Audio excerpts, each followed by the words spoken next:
ishte Aqif Pash Elbasani një patriot tjetër i shquar dhe ky e adhuronte Ismail Qemalit, shikosh korrespondencat e tyre. Dhe Ismail Qemali e vlerësonte shumë, i thotë kam si bir, edhe ai thoshte je si baba për mua. Dhe një komunikim, një marrëdhënie e jashtëzakonshme, shumë dinjitoze me dy patriotësh. Dhe kjo Shqipëri kaq e vogël, pra që ata arritën të shpëtonin atëre, u bë e madhe avash avash, sepse ishin grekët që pushtuan jugun e Shqipërisë, erdhën deri në Llogara, ishin serbët që morën Durrësin, erdhën afër Elbasanit, morën Tiranën e kështu me radhë, por u larguan pastaj, sepse u bë pavarësia dhe u detyruan të trishen.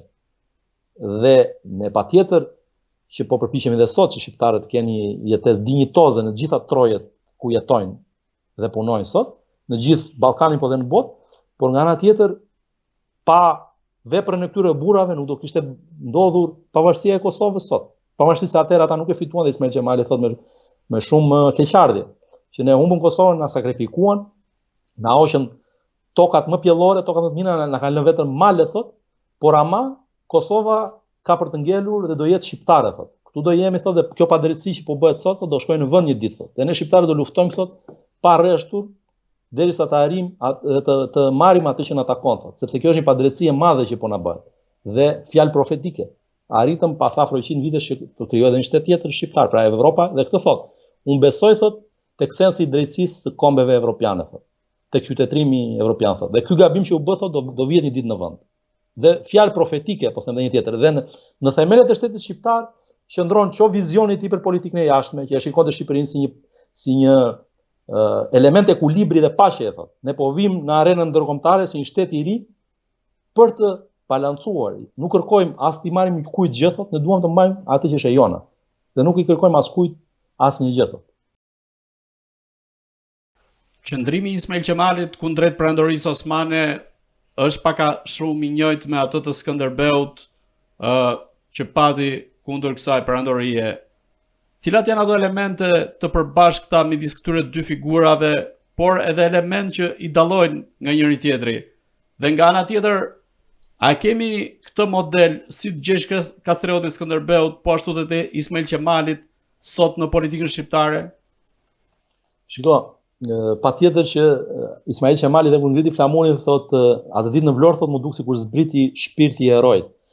Edhe Providenca, unë dhe e kam shkruar të gjë dhe më bëri përshtypje kur erdhën u ndihmuan nga austro-hungarezët për të ardhur pra delegacioni për të bërë pavarësinë nga Triestia pra, u nisën dhe erdhën Durrës dhe kaluan natën në një anije austriake, pra ndëruan, ishte një anije linjës që quhej Brun, dhe pastaj Wurmbrand.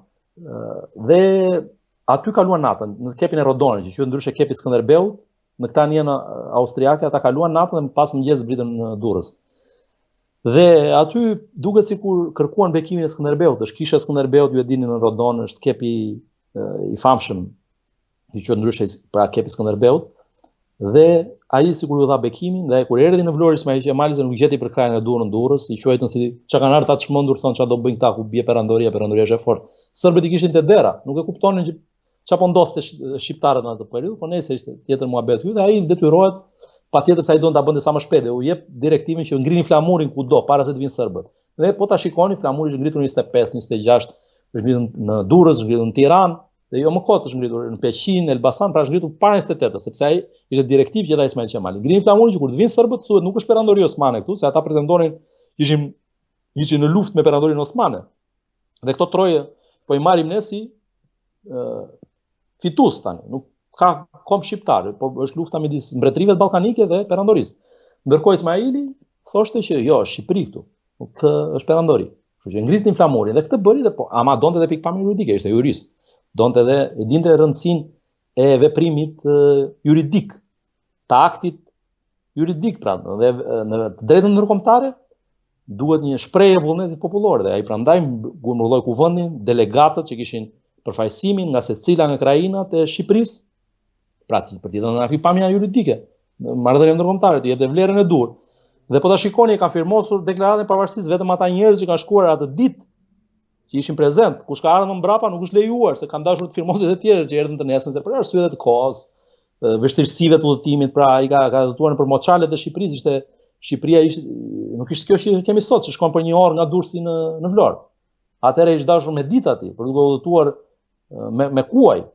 Imagjinoni, ishte moçal, ka qenë këneta pjesa e ulësirës perëndimore. Dhe shira të mëdhenj kështu me radhë që pasqyrojnë pak ai filmi, por ka qenë më vështirë se aq. Mezi arritën në Vlorë dhe kështu që ishte një sakrificë e madhe. Dhe trashëgimia e Skënderbeut, ai e përmend në momentin që ngre flamurin dhe thotë për jetimin që ai ndjen, thotë, më dridheshin duar, thotë, më mbushën syt me lot, më duk sikur shpirti i herojt, thotë, pas 500 vjetësh, thotë, zbriti në Vlorë. Pra dhe patjetër që ka qenë një model frymëzimi. Çdo lider i madh ka një model ku frymëzohet. Nuk diskutohet që Ismail Qemali gjente frymëzim te Skënderbeu. Ai lexonte shumë edhe Plutarkun, me ato heronj e antikitetit. Plutarkun ju e dini ka bërë një nga ato veprat e shquara, më të lexuara nga liderët përgjatë gjithë historisë, ku flet për jetën e njerëzve të shquar të antikitetit, dhe atë e kishte shumë qejf Ismail Qemali, u gjendën në momente të vështira e lexonte. Por patjetër që Gjergj Kastrioti Skënderbeun ai dhe veprën e tij ai vlerësonte shumë. Dhe ka një ngjashmëri, po ti shikon, të dy njeriu internua, njeriu mor peng, që fëmijë, që të vegjël. U ritën si zyrtar Osman me vlerat e jashtëzakonshme, dhe Skënderbeu nuk ishte thjesht vetëm, pavarësisht se ishte kohë shpatës mesjeta, po ishte edhe njeri i mendjes, ishte një diplomat i jashtëzakonshëm, siç ishte edhe Ismail Qemali. Pra,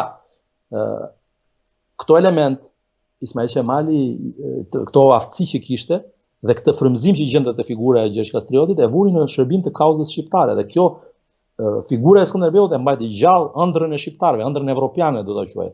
Pra ne nuk humbëm. Kishim një busull ku orientuam që rrezikuam ta humbnim, sepse kuptohet kultura jon ishte 400 vite, nuk janë pak, 500 vite të rish pushtuar, të rish në ignorancë, se nuk kishim as shkolla, nuk kishim as zhvillim arsimor, asnjë gjë. Pra ishin këto elita që arritën ta marrin gjallë, ishin arbreshët që arritën ta marrin gjallë figurën e Skënderbeut dhe të na i risillnin në atë formë, dhe këto rilindasit ta risillnin për shqiptarët, ta zbulonin pra që ne jemi shqiptar, mos ta harrojmë kush jemi. Nuk jemi as turq, nuk jemi as slav, nuk jemi as grek, jemi shqiptar. Kemi një gjuhë tonë, kemi traditë tonë, kemi na kombet më të vjetra të këtij rajoni, pra të Evropës, dhe këtë thot Ismail Qemali, jemi nga kombet më të vjetra, më fisnike të Evropës, dhe duhen ndihmuar shqiptarët, dhe meritojnë shansin thotë që të krijojnë shtetin e tyre. Dhe patjetër që në sajt leadershipit të tij u bë e mundur. Dhe mendoj që roli i tij është i jashtëzakonshëm. Patjetër është dhe vendimtar, mendoj unë. Nuk e di se kush mund ta bënte tjetër. Nuk mendoj se kishte njëri forcën apo mund ta bënte dot më mirë se ai. Nuk e bënte dot njëri në gjithë udhëheqësit shqiptar të asaj periudhe. Dhe tentuan edhe të tjerë, por nuk arritën. Dështuan, domethënë nuk e bën të mundur. Ismail Qemali i vuri gjitha, siç e thash dhe më parë, i vuri gjitha aftësitë, mundësitë, njohjet në shërbim të kauzës, dhe nuk kishte xhelozi që dhe sikur të bëhesh më parë, të mblidhesh kuvendi dhe pas qenë ai prezent, shqiptarët tentuan në Shkup me kryengritje dhe me këto, por nuk arritën ta bënin.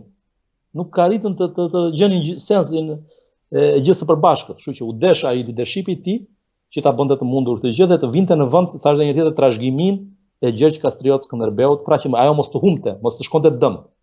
Sepse për herë të parë ne shqiptarët se flitet për shtetin e Skënderbeut, por realisht ju e dini si funksiononte mesjeta, nuk ishte nocioni kombit që kemi sot. Janë të tjera koncepte në mesjet, dhe kemi ato qytetet shtete e kështu me radhë. Ishte lufta, pastaj kryqëzatat, lufta fetare kështu me radhë, nuk ishte njëjti nocion, pra në kombet moderne fillojnë në shekullin 19. Kështu që në atë moment, nëse ne do humbnim të shans, nuk e bënim dot më. Është me kohë, historia zhvillohet në momente të caktuara, duhet gjendesh i përgatitur kur ndodhin ngjarjet. Ndodhen brenda sekondit, brenda ditës. Shqiptarët e kapën. Në momentin e fundit ama e kapën. Trenin e fundit, si më thënë, në sekondat e fundit ama e kapën.